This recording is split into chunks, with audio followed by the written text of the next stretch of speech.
Here's a rundown of the key points from Quiz 7. So, in terms of female slaves versus male slaves, the situation for male slaves is much more open. Male slaves might end up doing any kind of work.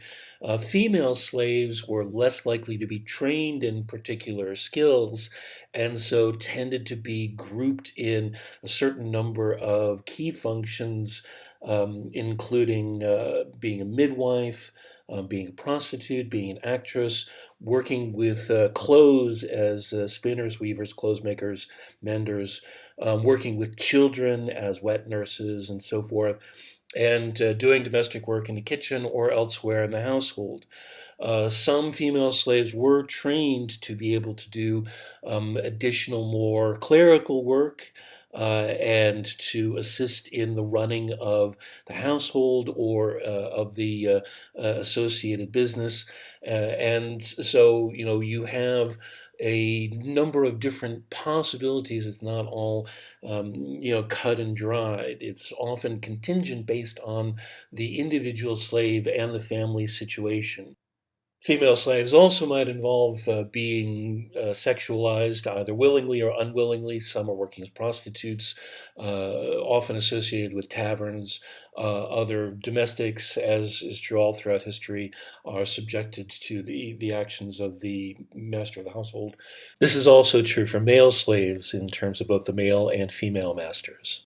Freed women, which is freed slaves, are a significant part of the working class, mostly working in textiles or serving as shopkeepers, artisans. This is skilled labor and a very key part of the Roman economy. Again, for freed men, there is a much broader range of opportunities based on the skills that they have been trained for. But freed women could be and were trained to in the direction of areas in which they were most needed in the Roman economy, mostly having to do with textiles or in domestic service.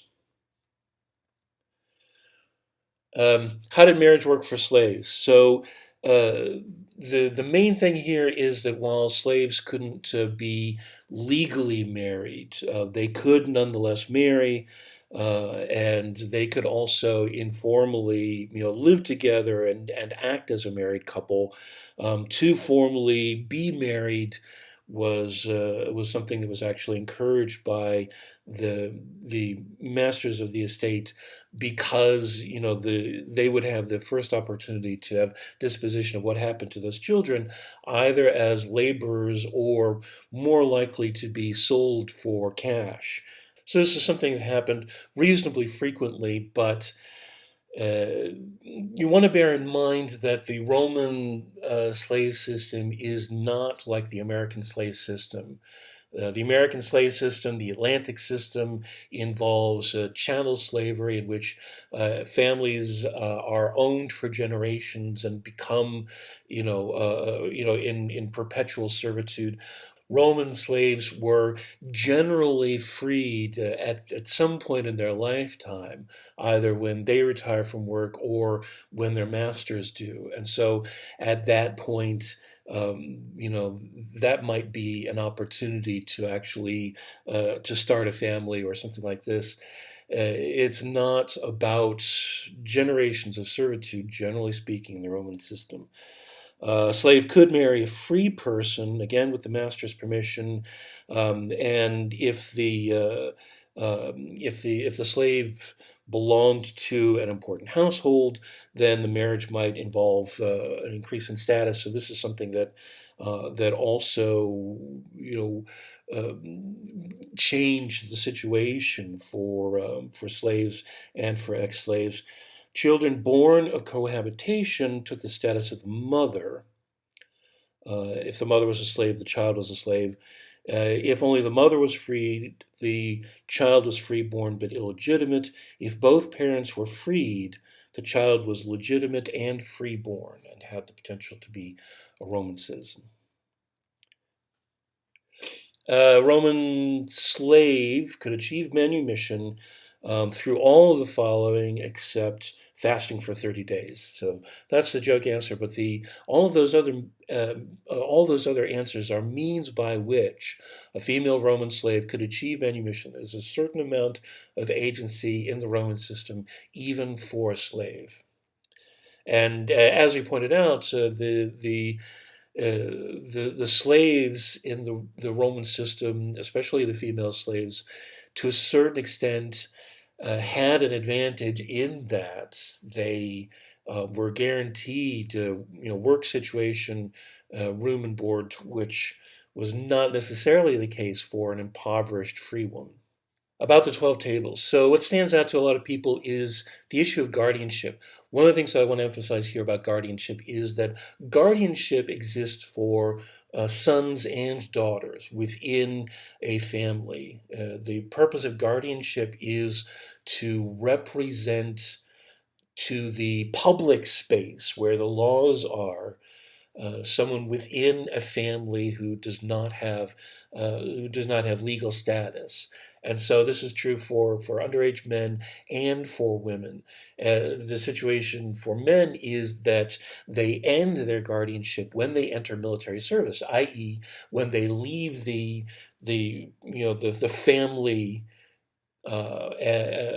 space and go into the public space and become a part of that world. The women in the Roman system remain within the private realm, and so this means that for the purposes of the public space, they continue to be represented either by the paterfamilias of their original family or by their husband.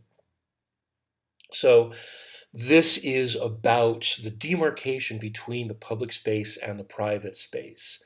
And the key fact of guardianship for women to be most attuned to is that men assert control over the public space and leave authority in the private space for women. As we've discussed before, women in the Roman culture have a great deal of responsibility within the private family sphere for the maintenance of the household and for asserting the traditions and customs of their home and of the Roman culture and transmitting that to the next generation.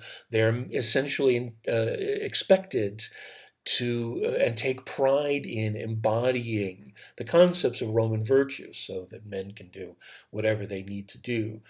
And so this is a very sharply demarcated gender divide, but it's not simply about superiority. It's about having different responsibilities, which for women do not include the public sphere. And that's the end of the quiz. Email me with any questions.